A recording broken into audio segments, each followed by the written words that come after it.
नमस्कार, मेरा नाम है वैभव और आज मैं और मेरे साथी आपको एक ऐसी पार्टी के बारे में बताने वाले हैं जो देश की राजनीति में एक अपनी अलग पहचान बना चुकी है। मैं बात कर रहा हूं communist party of India Marxist उर्फ सीपीआईएम के बारे में। तो चलिए जानते हैं सीपीआईएम का इतिहास और उनका भारत की राजनीति में योगदान। सीपीआईएम का जन्म कम्युनिस्ट पार्टी ऑफ इंडिया के एक विभाजन से हुआ जो 26 दिसंबर 1925 को बनी थी। सीपीआई ने वर्ल्ड वॉर II के बाद लोगों का काफी ज्यादा समर्थन पाया और तेलंगाना, त्रिपुरा और केरला में हथियारबंद विद्रोहों को नेतृत्व दिया। लेकिन थोड़े समय बाद कम्युनिस्ट पार्टी ऑफ इंडिया ने हथियारबंद क्रांति की रणनीति छोड़कर संसद के तहत काम करना शुरू किया। 1950 में कम्युनिस्ट पार्टी ऑफ इंडिया के मुख्य सेक्रेटरी BT राणादिवे, जो पार्टी के रेडिकल सेक्टर के प्रतिनिधित्व करते थे, को उनके लेफ्ट एडवेंचरिज्म के कारण पद से हटा। आज शिकस्त करेंगे मोदी सरकार को जो हमारे देश को बर्बाद करने में तुली हुई है। तो आज जिस तरीके की भ्रष्टाचार हम देख रहे हैं, जो लूट मची हुई है देश में, जो बेरोजगारी बढ़ रही है, जो भूख महंगाई बढ़ रही है, इन सब के खिलाफ अगर इनसे मुक्ति चाहिए तो पहले इस सरकार से मुक्ति चाहिए।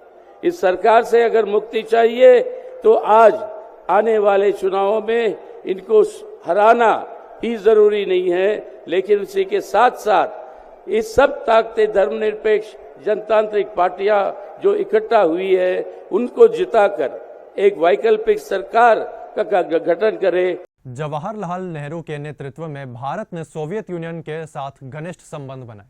सोवियत सरकार चाहती थी कि भारतीय कम्युनिस्ट अपने देश की सरकार का विरोध कम करे और कांग्रेस सरकार का समर्थन ज्यादा करे।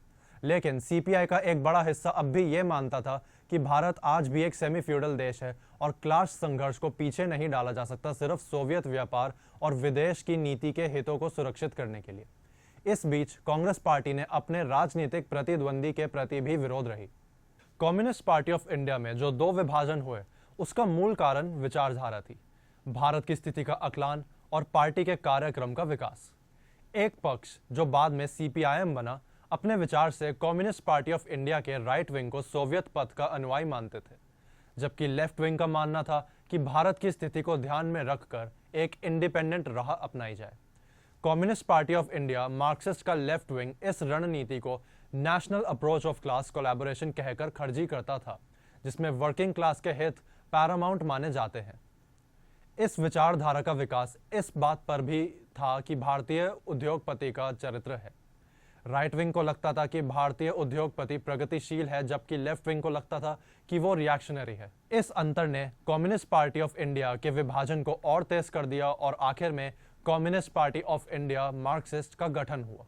1967 में वेस्ट बंगाल के नक्सलबारी क्षेत्र में किसानों का एक विरोध शुरू हुआ, जो सीपीआईएम के कुछ नेताओं चारू मजुमदार और कन्हू सन्याल के नेतृत्व में था। इस विरोध को चाइना का भी समर्थन मिला, जिसके बाद सीपीआईएम और कम्युनिस्ट पार्टी ऑफ चाइना के बीच रिश्तों में दरार आ गई। वेस्ट बंगाल सरकार, जिसमें सीपीआईएम भी एक हिस्सा थी, ने नक्सलवादी विद्रोह को खत्म कर दिया। सीपीआईएम के अंदर हार्ड लाइनर्स ने all India coordination committee of communist revolutionaries बनाई और 1968 के बाद इन्होंने सीपीआईएम से अलग होने का फैसला लिया। वेस्ट बंगाल में सबसे पहला लैंड रिफॉर्म 1967 में हुआ था, जिसमें कम्युनिस्ट ने बढ़ चढ़कर हिस्सा लिया था। हरे कृष्ण कोनार और बेनोय चौधरी ने जमीन पे सीलिंग लॉस को लागू कर ज्यादा जमीन जमींदारों से ले ली थी और उसे गरीब किसानों में बांटा गया था। 1977 में सीपीआईएम के वेस्ट बंगाल में पावर में आने के बाद इस लैंड रिफॉर्म को ऑपरेशन बरगा के नाम से दोबारा शुरू किया गया था, जो गरीब किसानों के लिए एक बहुत बड़ी देन थी। Is this the nationalism you have to seek? You are saying to instill nationalism in the students, there will be a huge national flag in every central university, 207 meters or feet. Very good. You put it all over the country. But remember, sir, remember, the tricolor in our hearts, the national flag in our hearts, is much larger than all the national flags that they can put together.